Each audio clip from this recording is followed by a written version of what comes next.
Buenas noches, bienvenidos a las noticias del Senado de la República. Estos son nuestros titulares. Habitantes del Caribe se sienten sofocados por los altos costos del servicio de energía. Con mesas de trabajo en los centros penitenciarios, Comisión del Senado evalúa programas de resocialización productiva. En Cimitarra y Landázuri, Santander, desde hace 2 meses más de 70.000 personas están confinadas por derrumbes en sus vías de acceso. El pueblo guayú pide mantener programas de educación ambiental para enfrentar el cambio climático. En el Senado piden eliminar el cobro de inscripción para el ingreso a las universidades públicas. A esta hora continúa en el recinto del Senado la audiencia pública en la que son escuchados los candidatos a la Contraloría General por los senadores y representantes que integran la Comisión Accidental de Preselección. La lista de los 10 seleccionados se dará a conocer a la opinión pública por los presidentes de Senado y Cámara el próximo martes 9 de agosto. De acuerdo con lo señalado por el presidente del Congreso, Roy Barreras, la prueba de conocimiento sobre control fiscal será la base para la escogencia de los finalistas. La votación del nuevo funcionario se mantiene para el 18 de agosto.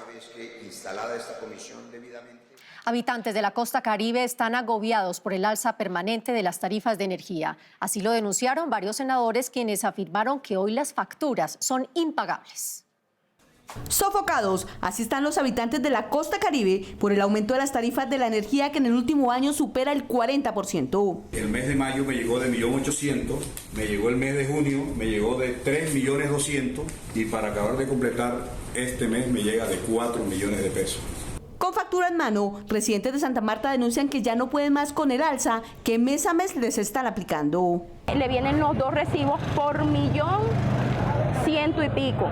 De 600, 700 mil pesos están llegando los recibos cuando anteriormente te pagaban 280, 300 mil. Mientras que en Bogotá habitantes de estrato 1 pagan un básico de 35.000 pesos, en la costa Caribe este es de 90.000 pesos.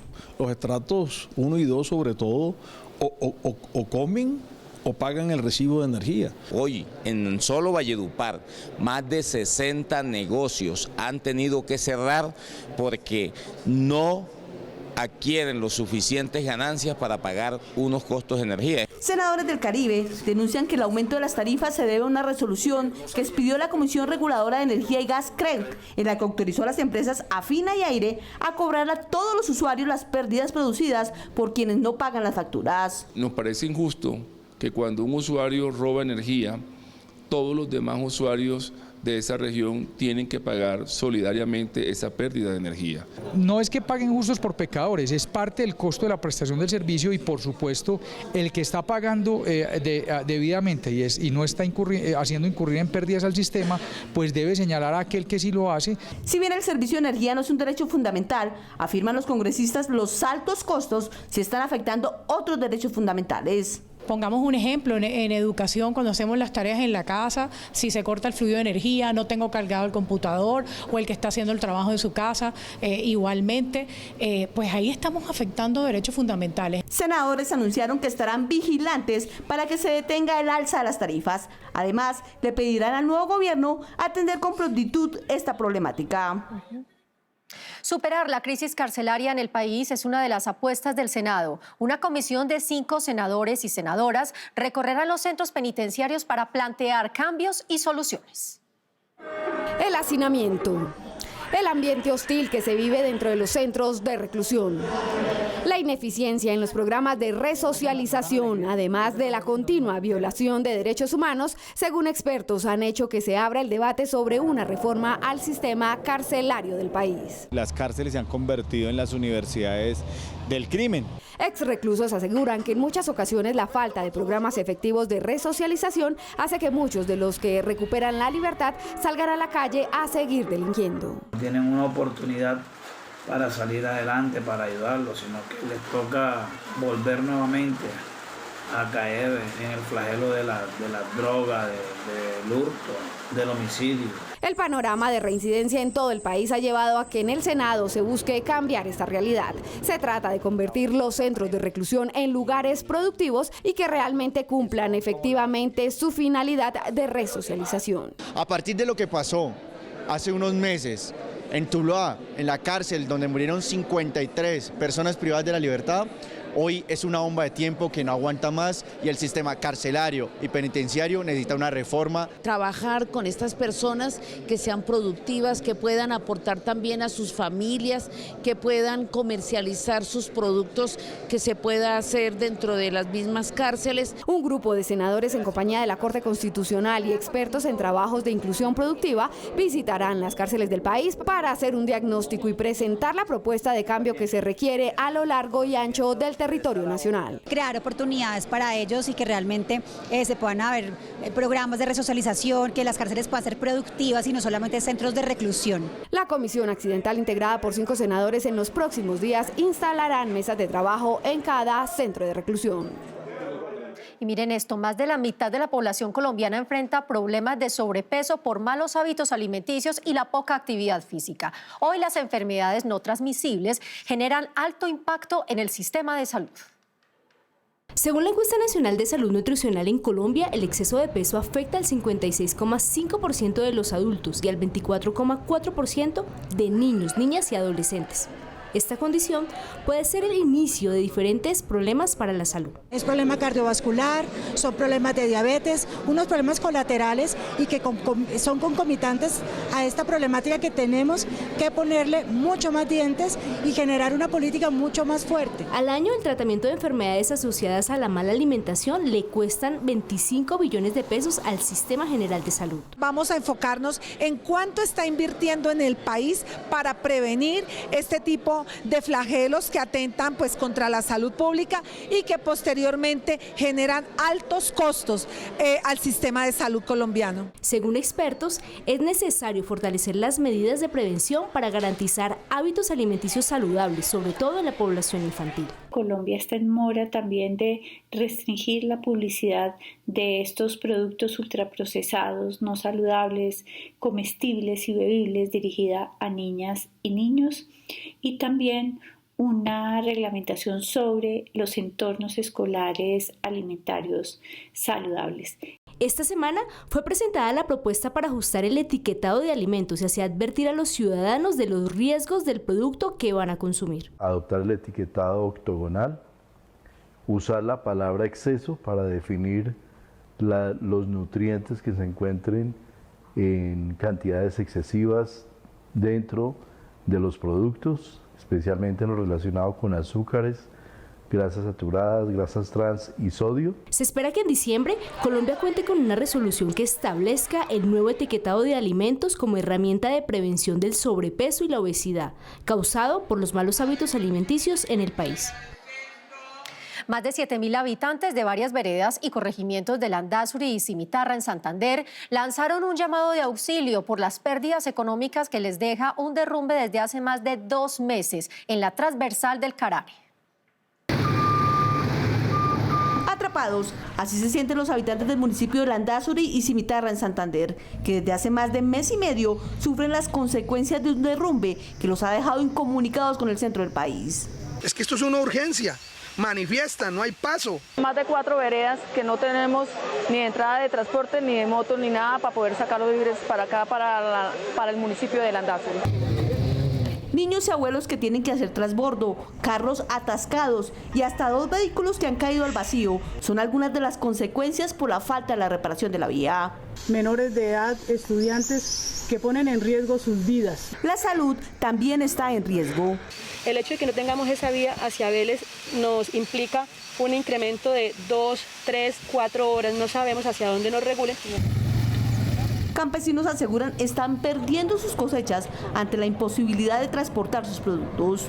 Se nos llenó la taza. Ya lamentablemente estamos pasando una etapa de mentiras. Huevos represados, de disminución de la postura a raíz del ruido, de los pitos. Y aquí muchos habitantes, somos agricultores, debemos muchos créditos en los bancos, en las cooperativas y estamos siendo afectados. Hacemos un llamado respetuoso pero contundente al Gobierno Nacional, al Director Nacional de Invías, al Director de la Agencia Nacional de Infraestructura, para que actúen e intervengan esa vía, que es responsabilidad de la nación y no del territorio. Los habitantes de esta zona del país aseguran seguirán haciendo plantones hasta que la vía sea reparada.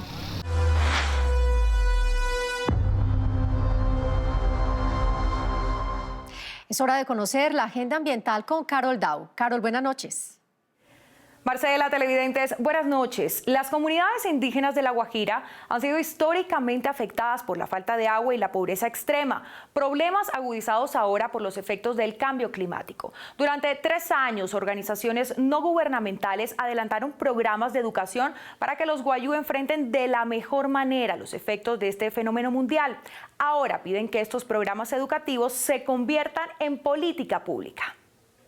25 comunidades indígenas de Riohacha, Manaure, Uribia y Maicao en La Guajira fueron capacitadas durante 3 años en gestión del riesgo, seguridad alimentaria, variabilidad climática, agricultura sostenible, entre otros temas. Unas gestiones muy pertinentes a las comunidades en el desarrollo ambiental, como en las capacitaciones de sus profesionales en recuperación de suelo, la no utilización de fertilizantes. Siempre estamos corriendo riesgos por todos los lados, en la institución, sobre todo cuando se desbordan los ríos.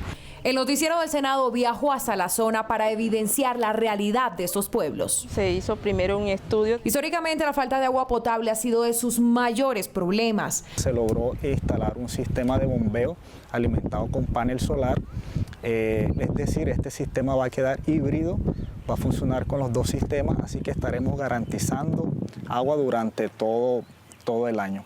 Nosotros, a través de todas estas rehabilitaciones de 20 pozos, 6 reservorios de aguas superficiales o jagüeyes, hemos beneficiado a 11.388 personas. Desde el Senado se hace un llamado para que proyectos como este de la ONG Acción contra el Hambre se conviertan en política pública. Queremos invitar a los alcaldes, a los distintos dirigentes, a las ONG y a las distintas carteras a que podamos coordinar, pero también fortalecer este tipo de programas y de proyectos. Se espera que prontamente más iniciativas con enfoque climáticamente inteligente sean una realidad en nuestro país. El manejo de los residuos sólidos sigue siendo una prioridad en la lucha contra el calentamiento global. Desde el Senado urgen una política que incentive el reciclaje para reducir los gases de efecto invernadero. La problemática de los rellenos sanitarios cada vez es más evidente. Anualmente en Colombia producimos 12 millones de toneladas de basura. Estos desechos nos están inundando. En los últimos 50 años hemos cuadriplicado la demanda de materiales a 100.000 millones de toneladas en el mundo y se espera que para el 2050 dupliquemos esta cifra. El Congreso ha venido trabajando en la estructuración de leyes para generar buenas prácticas en materia de reciclaje que permitan el mejor aprovechamiento de las basuras, pero aún no es suficiente. El 50% de esos residuos que llegan a los botaderos son reutilizables, se pueden reciclar, se pueden reutilizar a través de un proceso de transformación y a eso es que nosotros le estamos apuntando. Expertos aseguran que no deben existir rellenos sanitarios en asentamientos urbanos y que lo único que pueda haber en dichas zonas son los centros de transformación de basura. Por eso desde el Senado lanzan esta propuesta. Permitir que las empresas que hacen parte del crecimiento verde, que reducen la huella de carbono en lo que es el tratamiento de basuras, tengan unos incentivos que permitan empezar a solucionar lo más rápido posible un problema que cada vez se evidencia más que es urgente resolver. Lograr que las basuras tengan una vida útil más aprovechable y extendida mediante el reciclaje y el compostaje contribuye a la reducción de los gases de efecto invernadero que desencadenan calentamiento global. En Medellín, 4.600 familias recibieron capacitación para la separación adecuada de los residuos sólidos. Y cerramos esta agenda ambiental con un dato positivo. Jóvenes estudiantes de la Universidad de los Andes fueron reconocidos en el Biodesign Challenge en Nueva York por crear un novedoso filtro para atrapar microplásticos. El filtro está hecho con musgos cultivados en zonas de páramos y tiene la capacidad de atrapar hasta 80 gramos de residuos, evitando así más contaminación y afectación a la salud humana. Qué buena noticia, Carol, gracias. Y estas son otras noticias de la actividad legislativa en el Senado. con la misión de reactivar las relaciones internacionales con los países vecinos y consolidar la integración latinoamericana. Ayer tomaron posesión los representantes de Colombia ante el Parlamento andino. La senadora del Pacto Histórico, Gloria Inés Flores, asumió la presidencia del organismo multilateral hasta agosto del próximo año. Creo que la primera tarea, presidenta, de este nuevo periodo del Parlamento andino es intentar consolidar y ampliar la influencia en el concierto de naciones. El aumento de los contagios en el país por la viruela del mono disparó las alarmas en el Senado de la República. La Comisión Séptima debatirá las medidas adoptadas por el Ministerio y el Instituto Nacional de Salud para contener la expansión del virus. A la fecha se reportan 20 contagios en todo el territorio nacional. De conocer cuál va a ser la estrategia para evitar el mayor número de casos. La Comisión Legal de la Mujer del Congreso de la República liderará la construcción de políticas públicas que garanticen la equidad de género y la protección de los derechos de todas las colombianas. Porque vamos a abrir espacios para que sean muchísimas más mujeres en todos los espacios de representación y de poder. La lucha contra la homofobia y todo tipo de discriminación continuará siendo prioridad para el Congreso. Senadores y representantes anuncian bloque de trabajo para garantizar la inclusión y el respeto a la comunidad LGBTIQ+. Diversidad. Esto es lo que a simple vista representa este Congreso 2022-2026, al que por primera vez en la historia del país llegaron 7 congresistas pertenecientes a la comunidad LGBTIQ+. Una senadora repite curul y 6 representantes a la Cámara buscan el respeto y el reconocimiento de derechos para esta población. Una pareja de hombre y mujer que se besa merece el mismo respeto que una pareja de 2 hombres o de 2 mujeres que se besan. No hay que meterles cucarachas en la cabeza, hay que enseñarles a todos a respetar. En la última semana se conoció un presunto caso de discriminación y violencia contra una pareja de homosexuales en Bogotá. Los parlamentarios anunciaron la unión de esfuerzos para hacer valer los derechos de todos, sin exclusión alguna. No podemos estar reclamando derechos a punta de golpes. Es necesario que este nuevo Congreso, que fue renovado en su mayoría, nos pongamos de acuerdo para que esos derechos no sigan siendo vulnerados. Colombia es uno de los países de Latinoamérica con mayores avances legales en temas de diversidad. Sin embargo, también ocupa el tercer puesto después de Brasil y México como uno de los países más peligrosos para las personas LGBTIQ+. Según la Fiscalía, el año pasado se registraron 254 homicidios y feminicidios en esta población.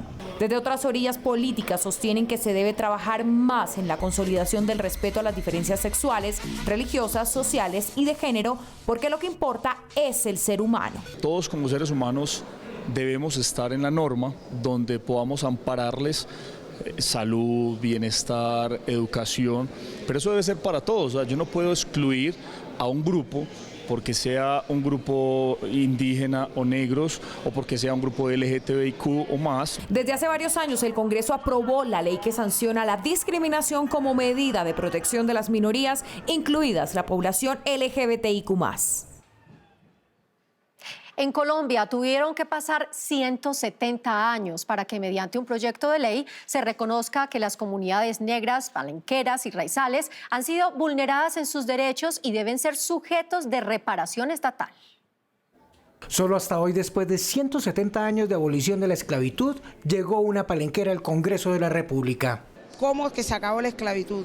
Si seguían aquí en el mando, en la política, en la economía, en la cultura, los mismos hijos y nietos de los que nos esclavizaron. Y es esto lo que se quiere frenar con la erradicación de una iniciativa que busca reparar a las comunidades negras, afrocolombianas, raizales y palenqueras.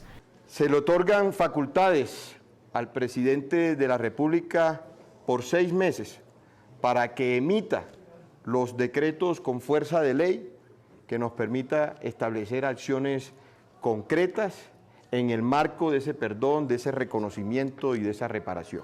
Desde el Senado también se quiere que no solo se legisle en torno a reparar, también hay que buscar el goce efectivo de los derechos para generar calidad de vida en estos colombianos. Necesitamos las condiciones dignas de vida de todos los pueblos y nosotros de manera conjunta seguir construyendo país. También hay que hacer trabajo social desde las instituciones educativas, de la familia, para que todos entendamos que solo existe una raza y esa raza es la raza humana. Aquí no se trata del color, aquí se trata simplemente de entender y de llevar la dignidad a estas poblaciones que han sido marginadas, que las han maltratado. La iniciativa tuvo como punto de partida el hecho de que el racismo viola los derechos humanos y fue constituido con mesas de trabajo de la mano de los representantes de las circunscripciones especiales de paz.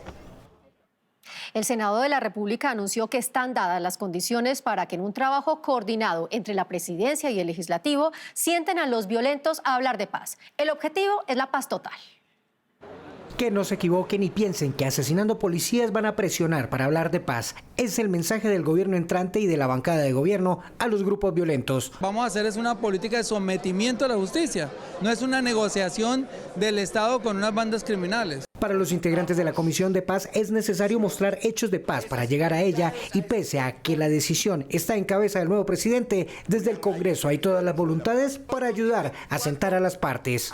Tiene que haber signos inequívocos de que estos grupos quieren avanzar hacia una desmovilización, hacia buscar un marco legal mediante el cual puedan acogerse a la justicia y buscar que las poblaciones donde ellos están tengan unas condiciones de presencia social del Estado. Por eso el mensaje unísono a las bandas criminales y a los grupos subversivos es que no pongan en riesgo la oportunidad de hablar de paz. Cualquier muerte violenta nos duele y por supuesto es un signo en contra de la disposición de la paz. En el anhelo de la búsqueda de la paz, el gobernador de Magdalena puso a disposición su departamento para adelantar los diálogos con los grupos al margen de la ley. Para que precisamente cese la violencia política en Colombia y se avance por un camino cierto y seguro en la negociación con el Ejército de Liberación Nacional. Según información conocida por NS Noticias, luego de la posesión presidencial de Gustavo Petro, se darán a conocer los primeros importantes anuncios para hablar de paz con los grupos armados violentos del país. Miles de campesinos se quejan hoy por la educación que se brinda en las zonas rurales del país. Aseguran que no es la más adecuada y que se requiere una educación diferencial con enfoque en el sector agrario. Esto para frenar la migración de los jóvenes a las ciudades. Uno de los fenómenos que más les preocupa a los campesinos es el desinterés de las nuevas generaciones por apostarle al campo como proyecto de vida, lo que pondría en riesgo la seguridad alimentaria del país. Los jóvenes del sector rural han perdido la fe, pues ven más oportunidades en las ciudades que en sus propios territorios donde crecieron ellos, sus padres y sus abuelos. La educación rural debe ser diferenciada, debe tener una mezcla entre los saberes ancestrales de la comunidad y los avances tecnológicos que apliquen para los modelos productivos de las regiones. Aunque la experiencia para manejar una vaca o un cultivo es más valiosa que cualquier libro, sí se hace necesario que les llevemos información sobre técnicas modernas, maquinaria, procesos de transformación agroindustrial y además les enseñemos a sacar costos, contratar servicios y especialmente a vender. Según algunos parlamentarios, hoy la educación rural obedece a un modelo citadino que no prepara a los jóvenes campesinos para quedarse en sus territorios y ser productivos. Por esto consideran que la educación debe estar dirigida a mejorar sus conocimientos para la explotación de la tierra. Tenemos que fortalecer el sistema educativo en la zona rural de nuestro país, pero aparte de eso, tenemos que enseñarle a nuestros niños de 10º, de 11, el amor por el campo. Pienso que ahí este nuevo gobierno y este nuevo Congreso tiene que legislar para lograr de verdad una equidad, no solamente en el tema educativo, sino en el tema de acceso a las nuevas tecnologías. En la Comisión Quinta del Senado preparan un proyecto de ley que busca garantizar la cobertura educativa, adoptar modelos que respondan a las necesidades de cada comunidad, la construcción y mejoramiento de la infraestructura escolar y la ampliación de cupos técnicos, tecnológicos y superiores en zonas rurales, entre otros. Tan solo el 15% de estudiantes que compran el PIN de inscripción para ingresar a las universidades públicas del país pueden acceder a ellas. Una propuesta busca eliminar este cobro para ampliar las oportunidades de acceso a los más vulnerables. De acuerdo con cifras del Laboratorio de Economía de la Educación de la Universidad Javeriana, solo el 40% de los jóvenes que culminan el bachillerato logran acceder a la educación superior. La mayoría no cuenta con recursos económicos suficientes para continuar con su formación educativa y el pago de un PIN para la inscripción en una universidad pública se ha convertido en el primer obstáculo. Me gradué en el año 2014, compré el PIN a principios de 2015. Ese año no me fue posible entrar a la universidad y no siempre todas las personas tienen para comprar un PIN tan caro como el que está últimamente en la universidad. Una iniciativa busca eliminar el cobro de este PIN de inscripción, que de acuerdo con algunos senadores impacta más del 20% del ingreso mensual de los hogares más pobres del país. El llamado PIN, que tiene un costo de aproximadamente 100.000 pesos en las universidades públicas en Colombia, sea eliminado para todos los estudiantes de estratos 1, 2 y 3. Con esto lo que permitimos es ir cerrando brechas y eliminar barreras que impidan el acceso a la educación superior. Para acceder a este beneficio, los jóvenes deberán demostrar que pertenecen a los grupos A, B y C del Sisbén, población que, según lo establece la iniciativa, será considerada como aquella que no puede sufragar los gastos de inscripción a la educación superior pública. Hasta aquí las noticias. Gracias por su compañía. Los esperamos en nuestra próxima emisión. Hasta entonces.